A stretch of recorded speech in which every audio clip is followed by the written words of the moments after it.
Bom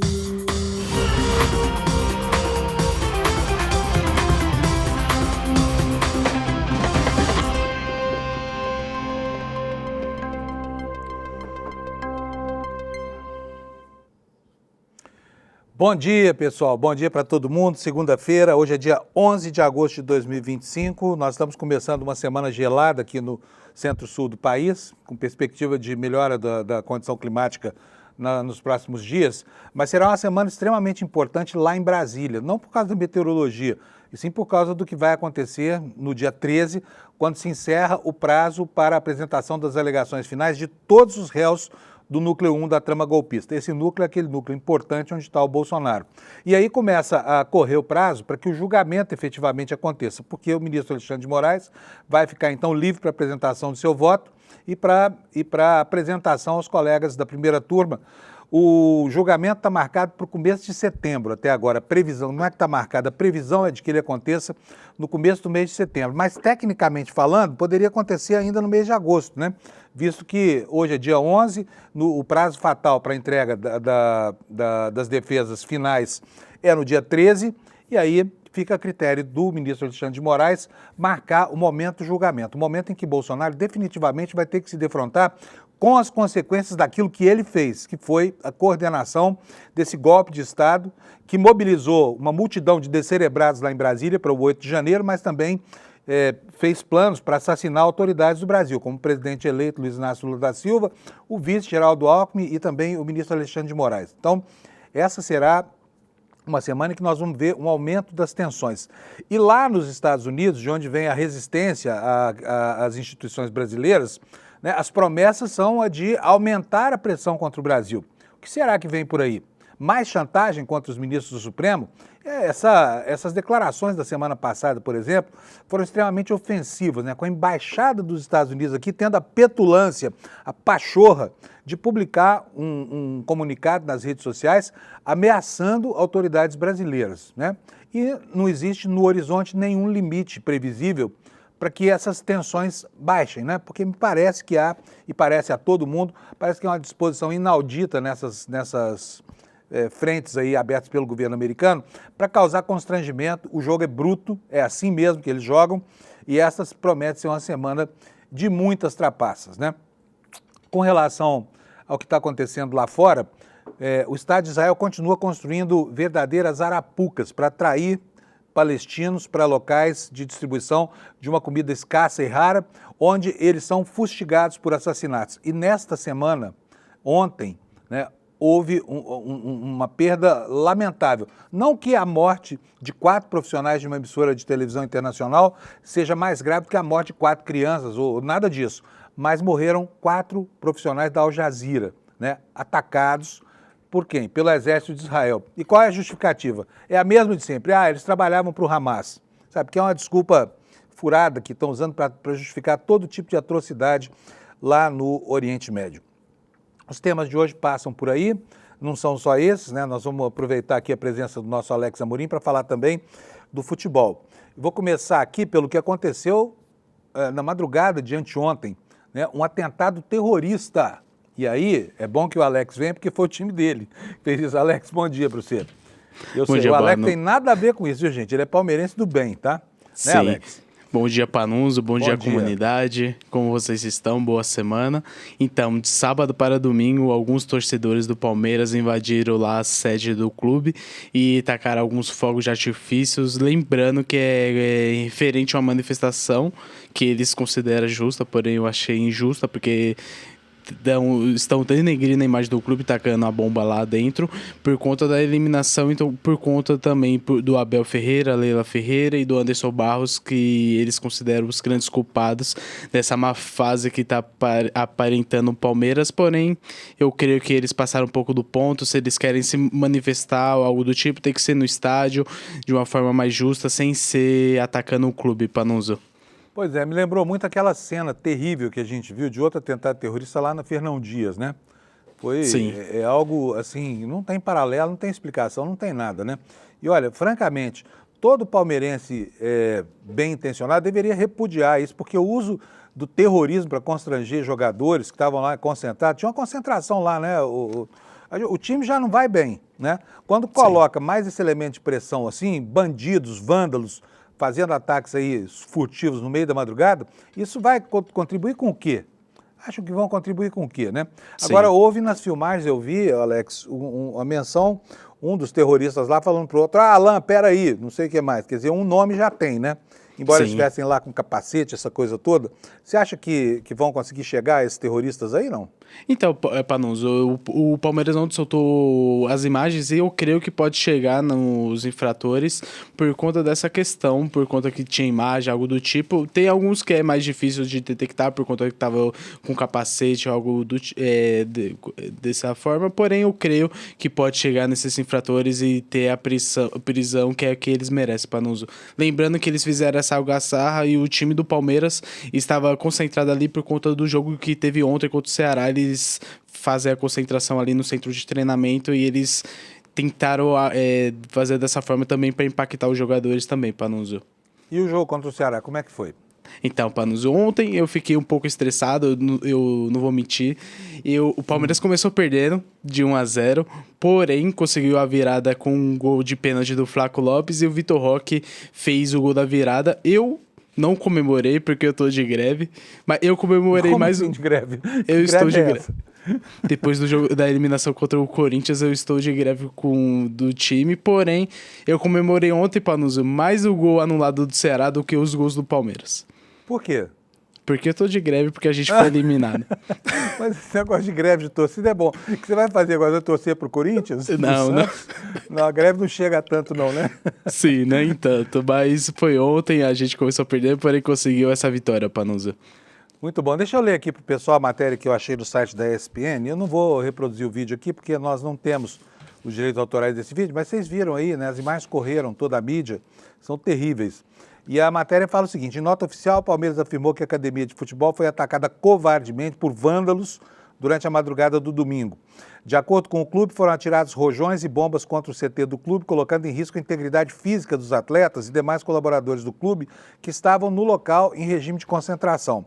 Bombas e rojões foram arremessados contra o centro de treinamento em um atentado terrorista com características similares àquele ocorrido em outubro de 2024. Esse é o crime que eu falo, o crime lá da Fernão Dias, né? Morreu gente, foi uma coisa terrível aquilo lá. Foi uma briga de torcida entre Palmeiras e Cruzeiro. Exatamente. Quando marginais já identificados pela polícia assassinaram um torcedor do Cruzeiro na rodovia Fernão Dias. Nessa nota, isso que eu li foi um trecho da nota, tá? A equipe informou que já acionou a Polícia Civil, salientou que registrará o boletim de ocorrência usando as imagens das câmeras de segurança para auxiliar nas investigações. Ainda a nota aqui: não podemos tolerar, muito menos normalizar, que o futebol se transforme em um ambiente cada vez mais tóxico, em que a paz esteja sob risco permanente, ressaltou a agremiação. Em meia tensão, o Palmeiras voltou ao campo ontem, né? Então teve esse 2-1 aí. Mas vocês veem aqui, olha, gente, eu não conheço ninguém mais leal do que o Alex, tá?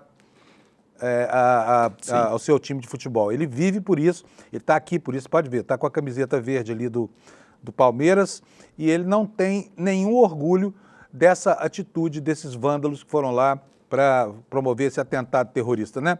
Se tudo der certo, e há de dar, né, Alex? Essa gente vai parar na cadeia, porque tenho certeza absoluta que a grande esmagadora maioria do Palmeiras não concorda de jeito nenhum com esse tipo de coisa, né?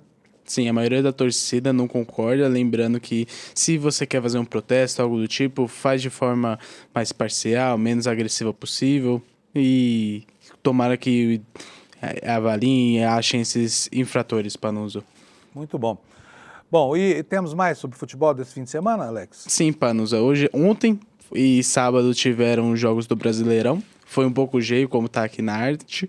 Lembrando que são a 19ª rodada, o primeiro turno se encerrou. No sábado, o Internacional ganha de 3-1 do Red Bull Bragantino. O Vitória perdeu para o São Paulo de 2-0 no Morumbis. O Flamengo ganha de 2-1 do Mirassol e está tranquilamente primeiro colocado. O Botafogo ganha de 5-0 do Fortaleza e teve esse empate. Foi uma goleada, hein? Foi uma goleada gigantesca, né? Uma goleada enorme do Botafogo fora de casa contra o Fortaleza, que é um bom time. O Bahia, Panuso, empatou 3-3 com o Fluminense, um jogão, querendo ou não. Aí 6 ontem, gols, né? Sim, 6 gols. E foi um vira-vira e o jogo terminou empate no último minuto, praticamente. E ontem, para finalizar, tivemos do Palmeiras 2, Ceará 1. O Vasco empatou 1-1 com o Atlético Mineiro. O Santos, Panuso, eu vi agora essa notícia, ganha de 2-1 do Cruzeiro, que é o segundo colocado. Para mim foi algo surpreso. O Sport, Panuso, ganha de 1-0 do Grêmio. O Sport não tinha ganhado ainda nesse brasileiro. Estava 141 dias sem ganhar e conseguiu a vitória. E hoje teremos Juventude e Corinthians para finalizar a 19ª rodada do Campeonato Brasileiro, Panuso. Muito bom. Então, aí as notícias do futebol no fim de semana para você, com o nosso querido Alex Amorim, está revoltado aí com o comportamento da torcida do próprio time. Sim. Né? Todo mundo que não é palmeirense, especialmente os que não são palmeirenses, mas olha, se você é palmeirense, meu amigo, sabe, faça seu protesto, porque é importante marcar a posição. O Brasil está ficando violento demais para a gente permitir que gente histriônica, assim, que é antissocial, que tem, enfim, se prevaleça desse tipo de situação, né? Aqui, não. Com a gente não tem isso não, né, Alex? Isso mesmo. Bom programa para nós. Para nós. Um abração para você, Alex. O Alex continua aqui na direção de TV do nosso programa e nós vamos agora para a meteorologia, né? Para ver como é que foi. Gente, estava uma friaca aqui nesse domingo em São Paulo. Eu todo fim de semana pego a minha bike e saio pedalando aí para São Paulo. Pedalo 40, 50 quilômetros aqui. Eu amo fazer isso. Mas ontem eu passei frio, viu? Saí de casa com uma blusinha assim, achando que ia ficar quente, né, ao longo do dia com o exercício. Que nada. Passei, foi muito frio. Quase cheguei congelado no almoço do Dia dos Pais lá na casa da minha filha. E era um frio que eu não esperava. Estava avisado, né, que estava subindo aí essa massa de ar polar, que polar mesmo, transformando... E olha, choveu lá em Santa Catarina, vocês viram? Urubici, choveu em São João... choveu não, nevou. Em São Joaquim, Urubici, toda aquela região ali da serra foi castigada pela neve. Castigada não se pode dizer que é um castigo, né? Afinal de contas, nós estamos no inverno e é um espetáculo lindo e raro aqui no Brasil quando cai neve em algum lugar. A população foi a loucura lá, vendo, porque foi uma nevasca bastante produtiva, né? E o frio continua lá no sul do país. Olha, nós temos aqui, ó, um alerta de geada nessa região da Serra Gaúcha, mas que abarca praticamente todo o norte do Rio Grande do Sul e basicamente todo o estado de Santa Catarina, né, entrando até aí pelo sul do Paraná. E o frio continua também aqui no Nordeste. Hoje de manhã, quando eu vim aqui para o trabalho, gelado também o dia, tá? O carro quase não quis pegar na garagem aqui, já pensou? Estava pensando aqui no que fazer já para apresentar o programa hoje para vocês, porque o frio estava impedindo o carro de pegar. Olha, temos aqui no norte do país aviso de temporal, né? A chuva lá está elevando o nível dos rios, está trazendo preocupação e vai continuar durante o dia de hoje. E em toda essa região aqui, olha, que vai do sul de Minas, da divisa de Minas com Rio de Janeiro e São Paulo, até o estado de Pernambuco, chegando ao sul do Ceará, tá? Um alerta de baixa temperatura, aqui, ó, declínio da temperatura. O que deve ser motivo de festa para vocês que moram nesses lugares, porque essa é uma região extremamente quente do Brasil, né? Então teremos isso aqui. Agora vamos ver como é que estão as temperaturas, agora pela manhã, como é que elas vão ficar ao longo do nosso dia. Né? Aqui o mapa parece mais colorido, ó. Bonitinho, né? Muita chuva aqui no Amazonas e em Roraima. No interior do Pará chove, também chove aqui no Maranhão, chove no Piauí. Isso é boa notícia, porque essa região é muito seca, né? E teremos aqui, olha, neblina no começo do dia lá na Bahia, né, de norte a sul. E no litoral sul da Bahia até o Espírito Santo teremos chuva, né? Em todo o restante do litoral brasileiro, do Rio de Janeiro para baixo, o dia começa com cerração e neblina. Portanto, motoristas devem ficar atentos aí à condição, né, para não acontecer aquilo que a gente não quer que aconteça. Vamos agora ver as temperaturas, pelo menos nessa parte mais fria do Brasil, tá? Em Porto Alegre, a madrugada teve 7, a temperatura só vai chegar a 16, portanto, todo mundo de casaco hoje, porque vai ser um dia frio. Em Florianópolis, máxima de 17, mínima foi de 11 durante a madrugada. Não foi tão frio assim, né? Agora, Curitiba é a geladeira do Brasil. 4 graus Celsius de mínima durante a madrugada, temperatura que vai chegar só a 17 graus. Mais uma capital brasileira em que o dia vai ser todo mundo encapotado, né? Em São Paulo, a temperatura, aí, eu estou falando que estava frio, chegou a 7 graus de madrugada, estava gelado. E a máxima não vai ultrapassar 19, portanto, também vai ser um dia de frio para fresco, né? No Rio de Janeiro, os cariocas já estão reclamando lá, querem o fim do inverno, porque as temperaturas aqui, olha, de 14 graus congelam os fluminenses e os cariocas. Eles não estão acostumados com isso, né? Nem com máximas de 23, porque lá é sempre de 30 para cima. Então, calma, porque ainda vai demorar, tá bom? E vamos respeitar, tá? Existe uma grande fração da população brasileira que gosta desse frio, fração entre a qual eu me incluo, tá bom? Belo Horizonte, como é que vai ficar em Belo Horizonte? Mínima de 10, máxima de 24, de temperatura agradável, né, moderada, até meio quente durante a tarde. E aqui em Campo Grande, olha, 9 graus Celsius lá em Campo Grande, 27 graus Celsius de temperatura máxima, quer dizer, amanhã começa gelada e à tarde vai ser quente, né? Goiânia, temperatura variando de 10 a 28, também vai congelar goiano, né? E em Brasília, de 13 a 29 graus. Vamos ver aqui Salvador como é que tá. Salvador vai ter um dia nublado, temperatura variando de 28 a 22, né? Um gradiente térmico baixo, pequenininho. E assim segue pelas capitais do Nordeste, tá bom, gente? Quero ver aqui só São Luís do Maranhão, muitas nuvens, possibilidade de chuva, 31 e 24. E Teresina, né, que muita gente considera como a capital mais quente do Brasil. Efetivamente, olha, começa o dia fresco com 23, mas a temperatura chega a 31 graus. E Palmas, 37 de máxima, Caldeirão lá, 21 graus Celsius agora pela manhã, durante a madrugada, né? Aqui está, então, a previsão do tempo para você. E agora nós vamos ver como é que está o noticiário na abertura desta segunda-feira. Eu vou até atualizar aqui as minhas manchetes do ICL, porque de vez em quando isso muda, às 7 horas da manhã, o Chico, nosso editor aqui do site, me pega de surpresa aqui. Mas hoje não pegou não, Chico, tá tudo certo. Bom, vamos lá, começamos a semana, como eu falei, uma semana super importante, por quê? Porque termina o prazo para a apresentação das alegações finais dos réus do Núcleo 1. Núcleo 1, que é o núcleo onde está lá Bolsonaro, está a coordenação do esquema de golpe no Brasil, né? E a direita começa a fazer as contas dos efeitos que está provocando o isolamento de Bolsonaro na prisão domiciliar. Ainda não está nem na Papuda, está isolado lá na casa dele, recebendo visita, parlamentares famosos, essa coisa toda, aquela romaria de gente indo visitar o coitado do Bolsonaro, esse injustiçado, enfim. Mas a prisão dele já começa a fazer com que a direita comece a se inquietar para que haja um candidato, que ao que tudo indica será mesmo o atual governador de São Paulo, sucessor, né, do bolsonarismo, candidato de extrema-direita, que se apresenta como moderado, mas cuja moderação, na prática, a gente não vê muito, né? Quer porque quer. Já vou falar sobre isso.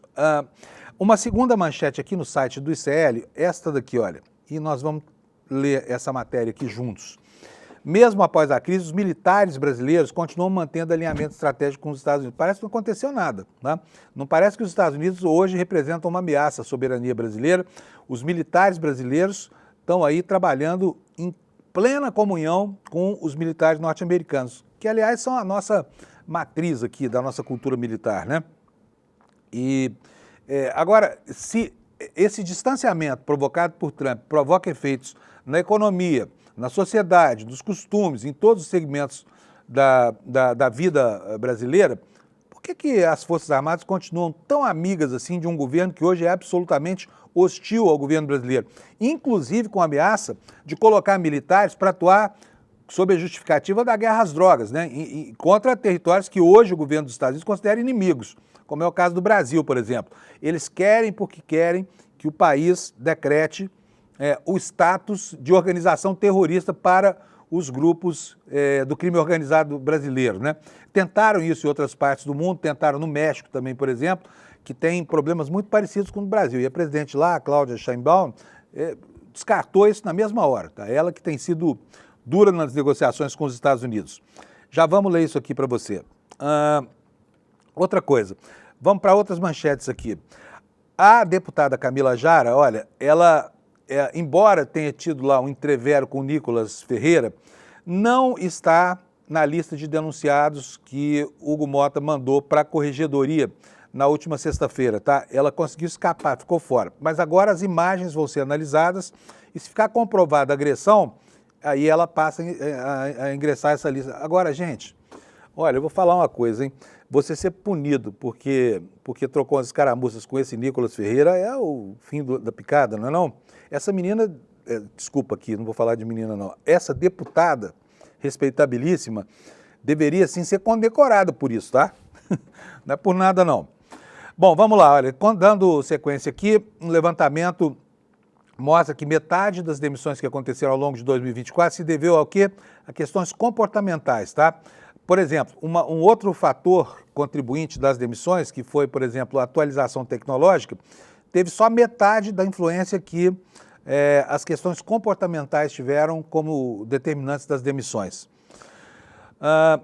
Aqui, como eu falei, né, o prazo fatal chegando no dia 13, né, para apresentação das alegações finais, e aí está aberta a contagem regressiva para a realização do julgamento. E aí vai chegar a hora, depois de alguns embargos a que Bolsonaro terá direito lá com seus advogados, de meter esse delinquente na cadeia.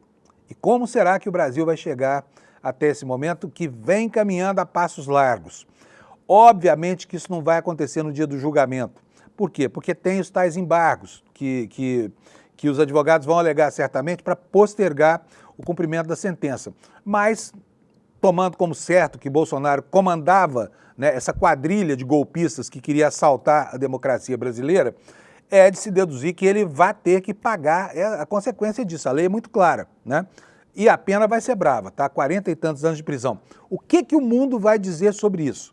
Como é que o Brasil vai enfrentar isso? Que tipo de sanção o governo dos Estados Unidos, né, um governo mal-humorado, um governo atrabiliário, como é que eles vão enfrentar esse momento, já que estão tão empenhados na defesa do Bolsonaro, tá?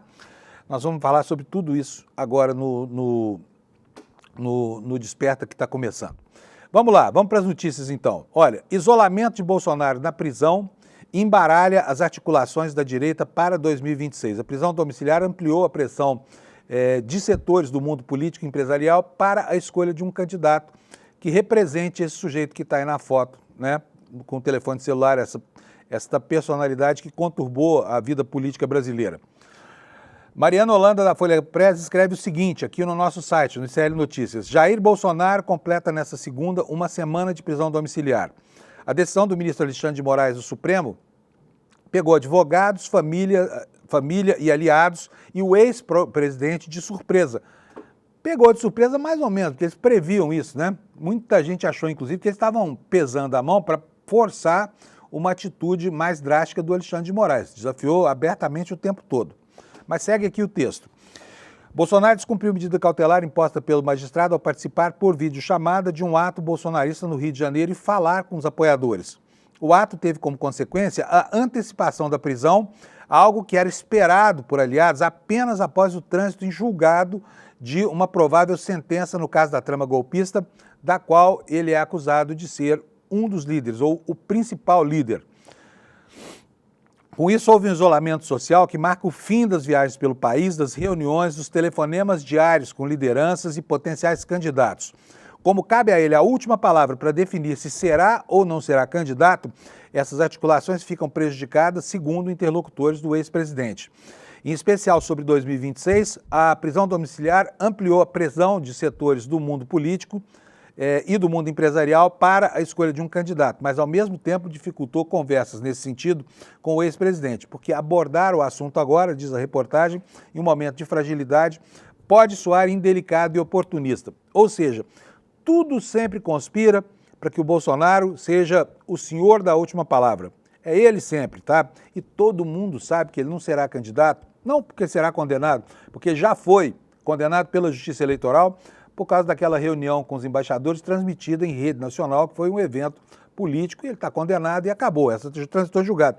Não há dúvida de que ele não será candidato, a menos que haja uma quebra da ordem institucional do país.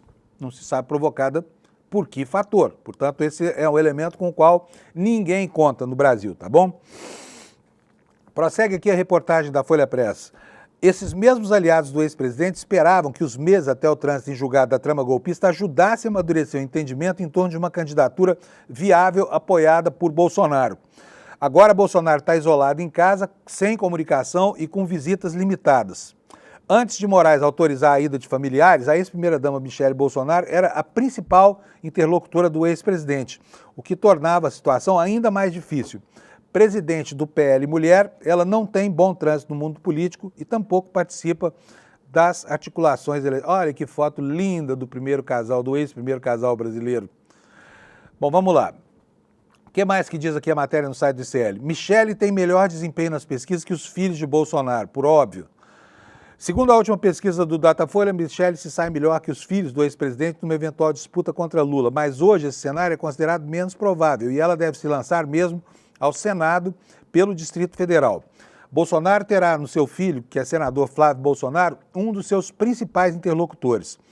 As visitas que recebeu nesta primeira semana de isolamento forçado também são um indício de quem terá acesso às conversas definidoras sobre a presidência nos próximos meses. Flávio, o presidente do PP, Ciro Nogueira, Tarcísio Freitas, do Republicano, atual governador de São Paulo. Ciro Nogueira ficou cerca de meia hora com o ex-presidente ao deixar o condomínio no Jardim Botânico, onde fica a casa de alto padrão de Bolsonaro, gravou um vídeo em que disse: "Vi que, apesar de triste, o nosso capitão continua inabalável, acreditando no nosso Brasil e confiando em Deus." Puxa vida, que informação relevante essa, né? A interlocutores, o senador demonstrou preocupação com o ex-presidente, que tinha semblante abatido. Tanto o quadro psicológico quanto o de saúde têm sido as principais preocupações dos aliados com Bolsonaro. Ele ainda tem crise de soluço e vai receber visita dos seus médicos na próxima semana. Na quinta-feira, 7, Bolsonaro recebeu Tarcísio, ficou com ele por quase 2 horas. A jornalista do governador de São Paulo afirmou que foi um bom encontro e que Bolsonaro estava sereno. Aliados dos dois dizem que não foi discutido 2026, que o único assunto possível hoje é a prisão e as formas de tentar revertê-la. O governador buscará encontrar um caminho para ajudá-lo, dizem interlocutores, sem detalhar qual será esse caminho. Qualquer movimento eleitoral neste momento poderia ser interpretado por bolsonaristas com desconfiança. Aliás, o Tarcísio já esteve em Maus Lençóis, né? Quantos erros ele cometeu nos primeiros dias que se seguiram ao anúncio do tarifaço, né?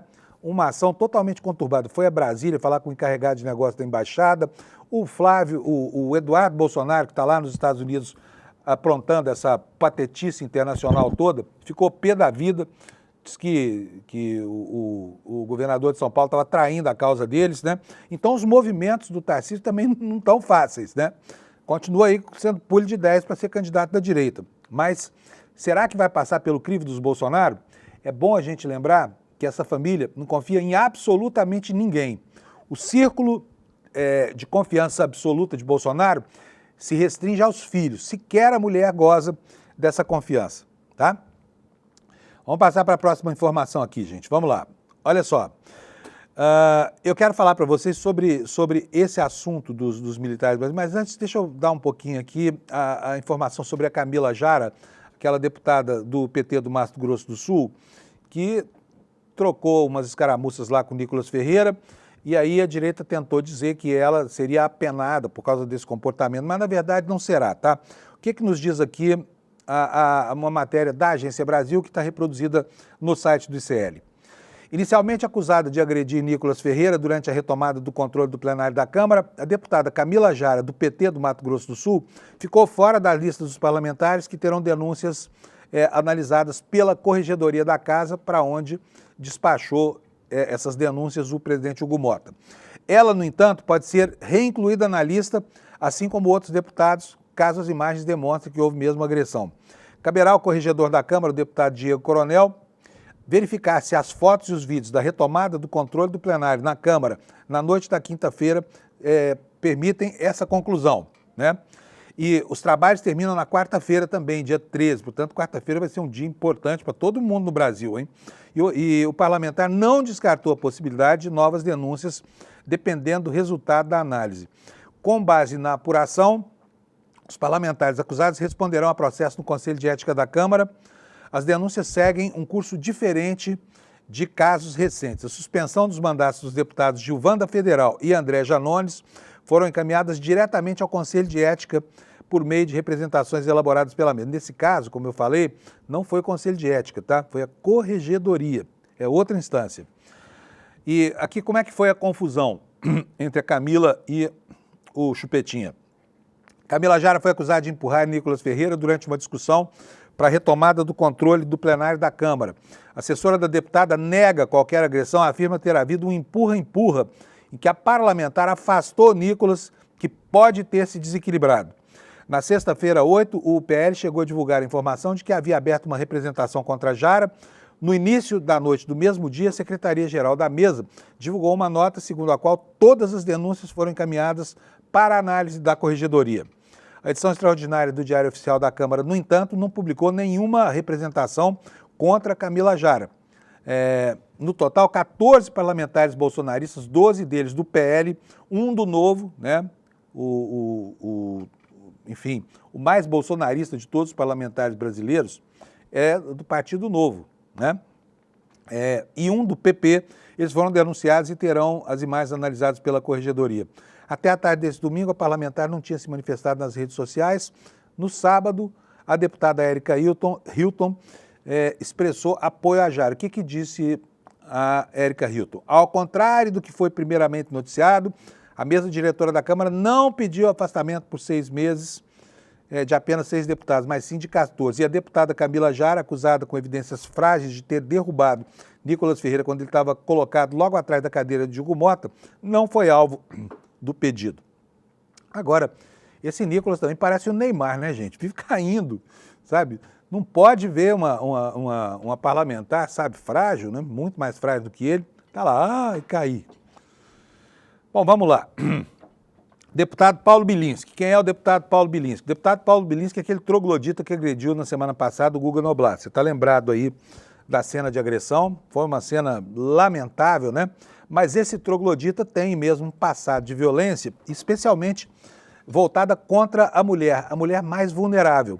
Ele é um defensor de que quem quebra a medida protetiva, se não agredir diretamente a vítima beneficiária da medida protetiva, não deve ser molestado pelo... Deixa eles lá. Aí o cara chega perto da ex-namorada ou da ex-mulher para infernizar a vida dela. Pratica todo tipo de achaque psicológico. E por ele está tudo certo, né? Só para lembrar, o Paulo Bilinski, em 2020, se envolveu num episódio gravíssimo, né, em que, diz a lenda, a ex-namorada, num surto de cólera contra ele, atirou 6 vezes no deputado e depois se matou. O problema dessa história toda é esse, e depois se matou, né? Afinal de contas, o Bilinski é um homem que sabe manipular armas, né? O caso foi encerrado como suicídio, mas ficou esse episódio. Como é que um casal chega ao ponto de trocar tiros, né? Que coisa mais absurda, né? Enfim, e o Paulo Bilinski tem sido chamado pelas colegas da Câmara de deputado violento. Por quê? Porque ele é violento mesmo, ele é um delegado de polícia. O que a gente não sabia, que está no site do Metrópolis hoje, é essa informação aqui, olha, que a Polícia de São Paulo, ele era delegado de polícia aqui, está aguardando já há 3 anos, a demissão de Paulo Bilinski. Vamos aqui para o texto da matéria para a gente saber do que trata essa informação. A demissão de Paulo Bilinski foi recomendada pela Delegacia Geral da Polícia Civil meses antes de o policial assumir o cargo de deputado federal pelo PL, cuja legislatura começou em 2023, no dia 1º de janeiro. O parlamentar é integrante da chamada Bancada da Bala da Casa. Documento sigiloso obtido com exclusividade pelo Metrópolis mostra que o policial civil responde a processos disciplinares desde o estágio probatório, quer dizer, já desde criança o cara era violento, tá? Desde que estava fazendo estágio, hein? Iniciado em 2012, durante o qual ele já havia sido recomendado para que não o aceitassem na Polícia Civil. Aí vai lá o eleitorado de São Paulo, descerebrado, e vota num troglodita desse para ser deputado federal. Vão esperar dele o quê? Né? O cara era estagiário da polícia e o pessoal está falando, ó, esse aí não serve, viu? E é a Delegacia Geral de Polícia de São Paulo. Não é a oposição do PT, não é o jornal Právida, do órgão oficial do Partido Comunista da Rússia. Tá? Não é nada disso, é a Delegacia Geral da Polícia Civil de São Paulo. Achava que o comportamento desse sujeito não servia para a Polícia Civil, mas serviu para os eleitores transformarem essa mala em deputado federal, né? Olha, atualmente, ele responde a 3 processos e desde outubro de 2022 está sem a arma funcional e sem o distintivo policial. Fontes jurídicas consultadas pela reportagem explicaram que por ter assumido um cargo legislativo, o processo de demissão do delegado segue em andamento, mas temporariamente suspenso. Por quê? Por questões políticas. Isso porque a demissão depende da homologação do Poder Executivo em processos administrativo-disciplinares ou em demissões. No caso de Bilinski, por ser delegado, somente o governador poderia assinar o pedido feito pela Delegacia Geral. E a gente sabe que o governador aqui adora um sujeito violento, né? Tanto que o Derrite, o secretário dele, é um homem que foi expulso da rota por excesso de violência. Ele vai lá o Tarcísio e pega o Derrite e coloca na posição de chefe da Segurança Pública de São Paulo. Daí essa matança em série que a polícia aqui está fazendo, né? Matança indiscriminada. Obviamente de pobres e de pretos nessas operações aí que servem apenas para saciar a sede por sangue dos assassinos da Polícia Militar. Sim, assassinos, homicidas, porque o policial que mata por sadismo, que mata sem motivo, que mata alguém desarmado, é um assassino, é um homicida igual a qualquer outro. Exatamente igual a qualquer outro. O que mais que tem aqui sobre o Bilinski? No caso de Bilinski, por ser delegado, somente o governador poderia assinar o pedido feito pela Delegacia Geral. Alô, Tarcísio! Quando a demissão foi recomendada, em junho de 2022, o governo do estado estava sob a gestão de Rodrigo Garcia, que não efetivou até o fim de seu mandato, durante o qual disputou a reeleição e foi derrotado por Tarcísio de Freitas, do Republicano. O delegado licenciado foi procurado pela reportagem na sexta, ocasião em que informou ter se submetido a um procedimento médico. O espaço segue aberto para as manifestações dele aqui, diz a reportagem do Metrópole. Então está aqui a informação, 3 anos de procrastinação para que esse troglodita, para evitar que esse troglodita seja demitido da Polícia Civil do Estado de São Paulo. Provavelmente, como ele tem tido uma atuação extremamente violenta, o eleitorado reacionário de São Paulo vai dar mais um mandato a esse cara daqui a pouco, tá? E, mais uma vez, está nas mãos de um governador de direita que preza o exercício da violência e acha que cowboys e jagunços como esse Bilinski não devem ser molestados, né? Por quê? Por que vai tirar o distintivo do cara e a arma? Vamos seguir, gente, vamos seguir. Lá na Itália, logo nós vamos ter novidades sobre a Carla Zambelli, tá? Todo mundo dizendo que o processo vai demorar demais, que talvez está no extradite, mas o Brasil, de fato, está nos informando aqui que o tribunal na Itália já marcou uma audiência para começar a endereçar a questão da extradição da Carla Zambelli, né? A sessão deve acontecer também no dia... Aliás, quarta-feira, gente, nós não vamos nem conseguir descansar, hein? Vai ser difícil tomar uma água, porque tanta coisa acontecendo. Mas vamos lá. Então, dia 13, a deputada Carla Zambelli, está aí ela aqui ó, na imagem, né? Ela ainda como deputada lá no Congresso Nacional, não era ainda uma foragida internacional. Mas vamos aqui para a notícia. O Tribunal de Apelação de Roma, na Itália, marcou para a próxima quarta uma audiência para tratar do processo de extradição da Carla Zambelli. Confirmação da data foi encaminhada nesta sexta pelo Ministério da Justiça e Segurança Pública ao ministro Alexandre de Moraes, do Supremo Tribunal Federal, que é o relator do caso. No mês passado, ela foi presa pela polícia da Itália, onde estava tentando se esconder lá, escapar, né, do cumprimento do mandado de prisão expedido pelo ministro. Por ter dupla cidadania, Zambelli deixou o Brasil em maio deste ano, depois de ser condenada pelo Supremo a 10 anos no Chilindró pela invasão do sistema eletrônico do Conselho Nacional de Justiça, onde ela e aquele hacker maluco do Delgatti criaram um mandado de prisão falso com uma molecagem, né? Uma molecagem contra o Alexandre de Moraes. A deputada também terá que pagar R$2 milhões por danos coletivos. Está fazendo vaquinha na internet. E o pior no caso dela é que é o seguinte, os bolsonaristas não gostam da Carla Zambelli porque atribuem a ela a derrota eleitoral do Bolsonaro. Os que aceitam que o Bolsonaro foi derrotado, né? Porque uma parte acha que o Bolsonaro foi golpeado. O Bolsonaro teria vencido a eleição e teria sido golpeado por uma fraude sem precedentes no sistema das urnas eletrônicas, o que não é definitivamente verdade, né? Seguindo aqui, de acordo com as investigações, Zambelli foi autor intelectual da investigação para emissão do mandado falso de prisão contra Alexandre de Moraes. Segundo o processo, o hackeamento foi executado por Walter Delgatti, que também foi condenado e confirmou ter realizado esse servicinho a mando da parlamentar.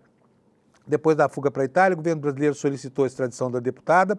O pedido de extradição foi oficializado em 11 de junho pelo ministro e, em seguida, foi enviado pelo Itamaraty ao governo brasileiro. Então, dia 13, anote aí na sua agenda, mais uma coisa para a gente acompanhar, dessa vez, lá na Itália.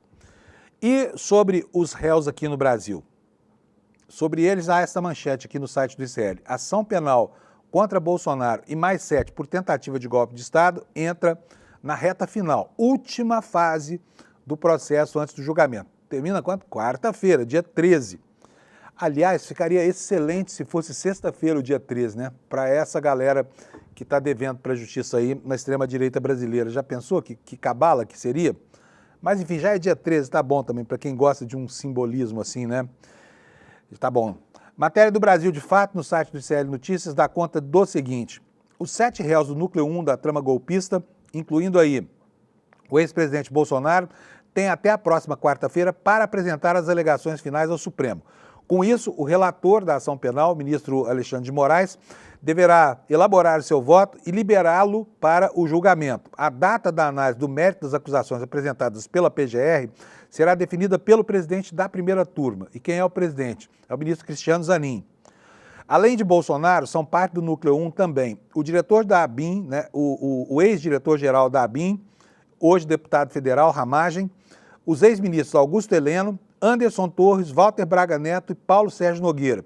E também o ex-ajudante de ordens Mauro Cid, né, aquele delator complicado, confuso, que entregou os colegas, mas entregou a prestações só, né? Foi ao reboque do que vinha sendo descoberto, ele ia confirmando, enfim, mas é um delator recalcitrante. Eles são acusados pela Procuradoria pelos crimes de organização criminosa armada, tentativa de abolição violenta do Estado Democrático de Direito, golpe de Estado, dano qualificado pela violência e grave ameaça contra o patrimônio da União, com considerável prejuízo para a vítima, no caso a vítima União, né? E deterioração de patrimônio tombado. Penas que podem chegar a 39 anos de prisão. Então tá aqui, anota aí na sua agenda. Quarta-feira tem de tudo no Brasil, hein? Tudo vai acontecer na quarta-feira. Vamos para mais uma matéria aqui. Agora vamos falar um pouco do tarifaço, dessa pressão escroque que os Estados Unidos estão tentando exercer contra o Brasil. Aliás, eu preciso dizer uma coisa para vocês. O Trump vive a ilusão da volta de um tempo que já vai aí para mais de 80 anos, sabe? 81 anos de idade tem, o momento em que, acossado pela Segunda Guerra Mundial, o planeta, né, com aquilo que seria ainda o embrião da ONU, se reuniu para discutir um plano de reconstrução para a Europa ainda antes do fim da Segunda Guerra Mundial. E numa pequena cidade americana chamada Bretton Woods, os representantes dos países se reuniram e resolveram criar o Banco Mundial, o Fundo Monetário Internacional e outras entidades multilaterais que foram depois elevadas à condição de agentes de um período de desenvolvimento no pós-guerra dos Estados Unidos, que teve como âncora o quê? Isso que o Trump hoje não admite.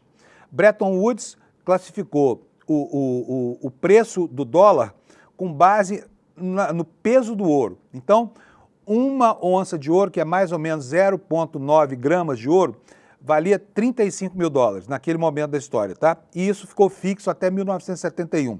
Por isso o dólar ganhou a credibilidade e a respeitabilidade que ganhou. E o que foi que os Estados Unidos fizeram com isso? Todas as demais moedas flutuavam em relação ao preço do ouro e por decorrência do dólar. E o dólar, que foi injetado na reconstrução da Europa, acabava voltando para os Estados Unidos porque ele chegava lá para que os europeus importassem produtos dos Estados Unidos. Hoje o Trump vive uma ilusão de ressuscitar Bretton Woods na marra, né? Só que os Estados Unidos não são mais o mesmo país. Por quê? Porque eles são um país que tem um déficit comercial gigantesco. Ao tempo do final da Segunda Guerra Mundial, ele era superavitário em quase todas as relações comerciais que mantinha. Só que muita coisa aconteceu, né, nesse intervalo aí de 80 anos. Aconteceu a globalização, aconteceu um monte de coisa. E os Estados Unidos perderam a sua condição de país superavitário. Até que em 1971, o Nixon finalmente acabou com Bretton Woods, né? Extinguiu aquilo e o dólar parou de ser referenciado pelo peso do ouro, mas continuou sendo a âncora de todos os contratos do mundo. É essa a condição que o Trump não quer que os Estados Unidos percam.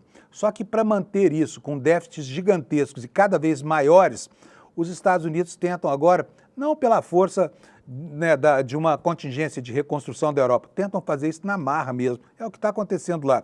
Ressurreição de Bretton Woods, né, usando técnicas do começo do século passado, quando os Estados Unidos tinham lá como político Big Stick, né, que era o grande cacete.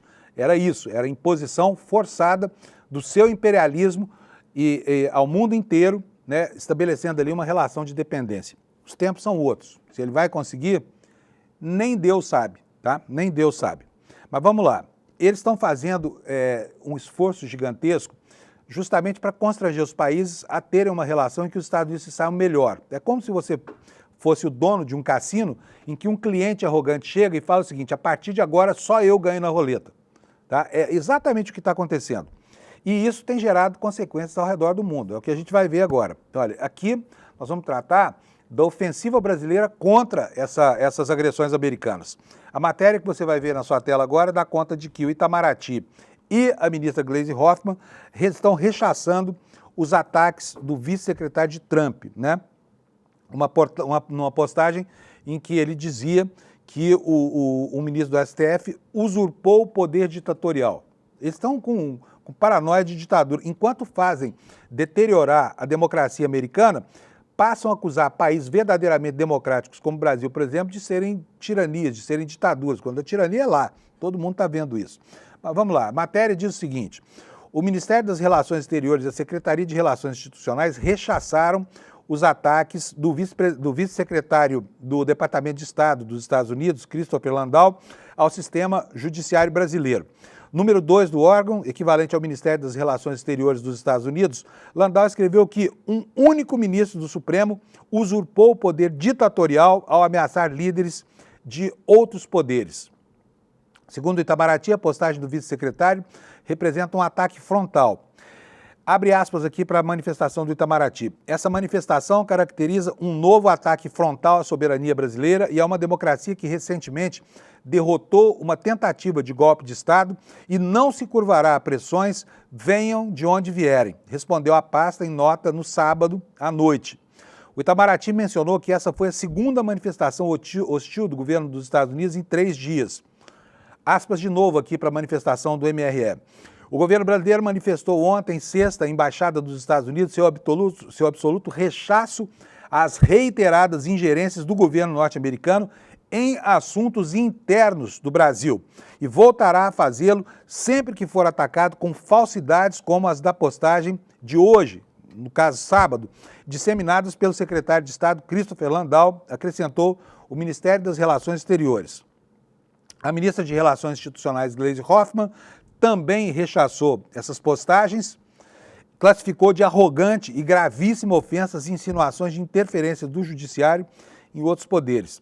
E aqui eu vou ler um trechinho da Gleisi, mas eu já quero chamar a atenção para vocês, porque aqui é um poder defendendo o outro. Não é o judiciário falando por si, não somos ditadores, não, é o poder que teria sido usurpado, defendendo aquele que seria o, entre aspas, usurpador. Obviamente eu estou raciocinando aqui com a régua do acusador americano, tá? Eu não penso nada disso, pelo amor de Deus. Bom, vamos lá. O que disse a ministra? A ministra reiterou que o Brasil cumpre a Constituição, que os poderes estão unidos para rechaçar a tentativa de golpe do 8 de janeiro de 2022 e que nenhum poder constitucional brasileiro encontra-se impotente.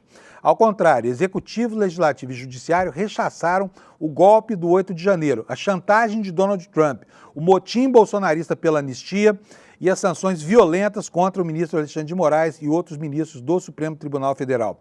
Se querem mesmo restaurar uma amizade histórica, comecem por respeitar a soberania do Brasil, das nossas leis e justiça e parem de apoiar o golpista que tentou destruir a nossa democracia, concluiu a ministra. Claro que ela está falando aqui deste indivíduo chamado Jair Messias Bolsonaro, que se encontra recolhido em prisão domiciliar. Sem citar diretamente o ministro Alexandre de Moraes, Landau escreveu que um magistrado acumulou autoridade excessiva e destruiu a relação histórica de proximidade entre o Brasil e os Estados Unidos. Sempre é possível negociar com o líder dos poderes executivos ou legislativos de um país, mas não como um juiz, disse o número 2 do secretário Marco Rubio. Agora, gente, qualquer Barnabé americano se julga no direito de dar palpite sobre assuntos internos do Brasil. Quem é esse Landau? Sabe, quem é esse cara? O número 2 de alguém que, sabe, que é um sujeito estigmatizante, não é nada, sabe? E fica nessa lançando essas farpas de lá contra nós aqui, né? O que, no final das contas, não é ruim não, sabe por quê? Porque o Brasil está na bola da vez do mundo, tanto sob a visão estigmatizante, estereotipado dos Estados Unidos, mas também tem o restante do mundo que está vendo essas atrocidades aqui com muita preocupação, né? E já começam a chegar ofertas de novos caminhos, inclusive para produtos brasileiros e tudo mais. Se der tempo, a gente vai ver tudo isso aqui hoje ainda, tá bom? Aliás, eu vou passar logo para isso, porque o tempo tá passando muito rapidamente e eu tenho dois assuntos aqui para tratar com você. Aliás, tem vários hoje, foi um fim de semana espetacular, né?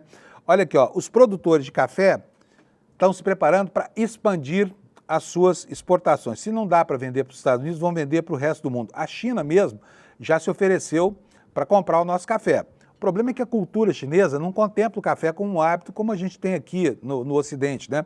Eles tomam muitos chás lá. A média de consumo de café por ano dos chineses é de 16 xícaras só, ou seja, 1,5 xícara por mês, nem isso, tá?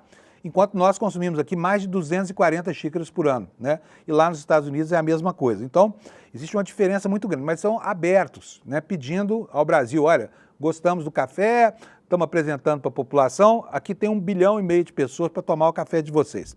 Mas vamos lá, vamos ler aqui o texto. O Brasil está expandindo sua exportação de café para outros mercados, dispõe de capacidade de armazenamento em um momento de falta de produto no mundo. Assim, mesmo com a entrada em vigor da taxa extra de 40%, as exportações de café para os Estados Unidos, o Brasil ganha poder de barganha, permitindo uma negociação sem pânico, ainda que urgente.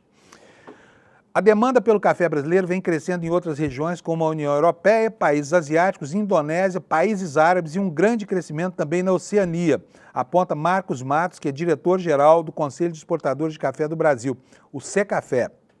O diretor lembra que o Brasil é hoje o maior consumidor e também o maior exportador de café do planeta e já fez negócio com mais de 150 países. Produtores podem agir de forma estratégica. Precisamos ir em busca de novos mercados, estocar parte dos grãos que não foram escoados e aproveitar os estoques que estão relativamente baixos para fazer uma recomposição, diz aqui Luciano Nakabashi, que é professor de economia da USP, da FEA, né?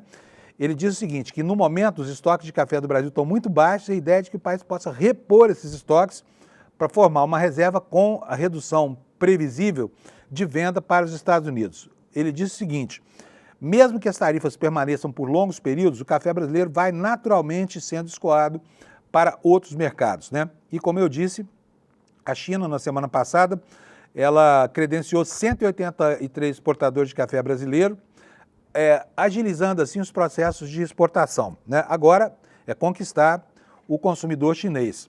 A Secafé indica que o mercado chinês de café está em expansão, o país já conta com 50 mil cafeterias, o que não é nada na China, e vem ganhando adeptos entre os mais jovens. A Embaixada da China em Brasília postou na terça-feira um lembrete de que o queridíssimo café, olha aqui, que tratamento VIP, isso dá gosto de a gente ver, né?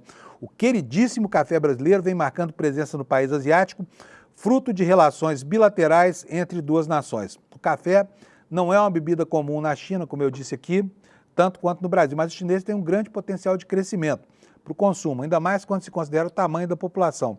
É um mercado que pode, ao longo do tempo, se tornar importante. E aí, é o seguinte, o café, gente, você plantar o café, ele não vai dar como a soja daqui a 3 meses, não vai dar como o arroz daqui a 3 meses, ele não vai dar como o milho em 2 meses e meio, não. Ele leva 3 anos para iniciar a produção e assim mesmo a produção cresce com o passar do tempo, com a maturação dos pés. Então é algo extremamente difícil de substituir as importações, tá?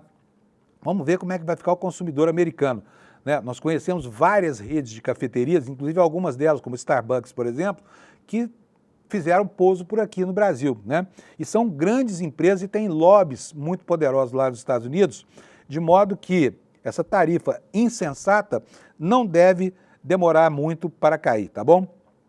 Olha, outra notícia aqui semelhante. Após o tarifaço, está no Infomoney, tá? O Brasil está batendo recorde de exportações para o Canadá no primeiro semestre de 2025. A busca por mercados alternativos após a indefinição de tarifas na entrada de produtos brasileiros nos Estados Unidos pode ter sido um dos fatores que fizeram o Brasil bater um recorde de exportações para o Canadá.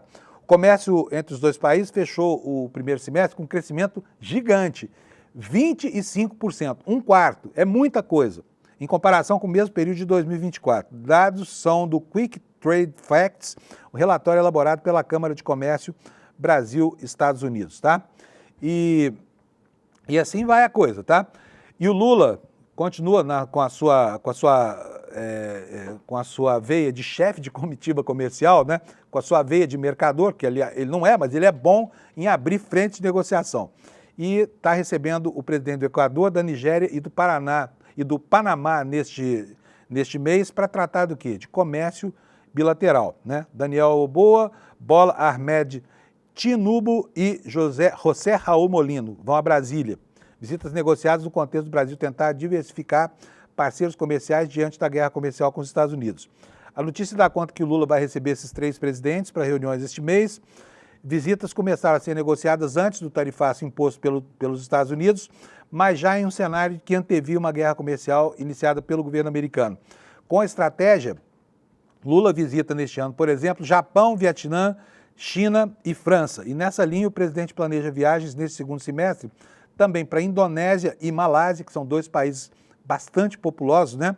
E um tour pela Índia, esse sim o país de maior população mundial, já no primeiro trimestre de 2026, acertado na semana passada num telefonema entre Lula e o Modi, que é o primeiro-ministro indiano.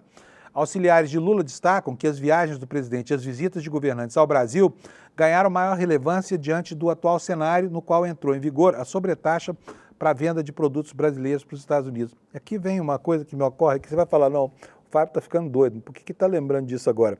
Para lembrar que nós teremos a próxima Copa do Mundo lá nos Estados Unidos, né? A primeira Copa que o Brasil disputou, aliás, a primeira Olimpíada que o Brasil disputou, os atletas ganharam do governo Vargas um navio de café e foram vendendo de porto em porto para pagar a ida dos brasileiros ao evento desportivo. Não é irônico que agora, de repente, nós estejamos vivendo um cenário muito parecido com esse? Bom, vamos tocar aqui, gente, são 7h57 já, eu queria muito falar para vocês do que aconteceu lá em Israel, onde houve lá uma matança, agora atingindo 4 pessoas da Al Jazeera, mas eu não vou ter esse tempo todo. Então, eu quero encerrar o programa de hoje com essa informação aqui, que essa sim é realmente importante. É uma ameaça que paira, é uma espada de Damocles sobre a cabeça das repúblicas latino-americanas. Por quê?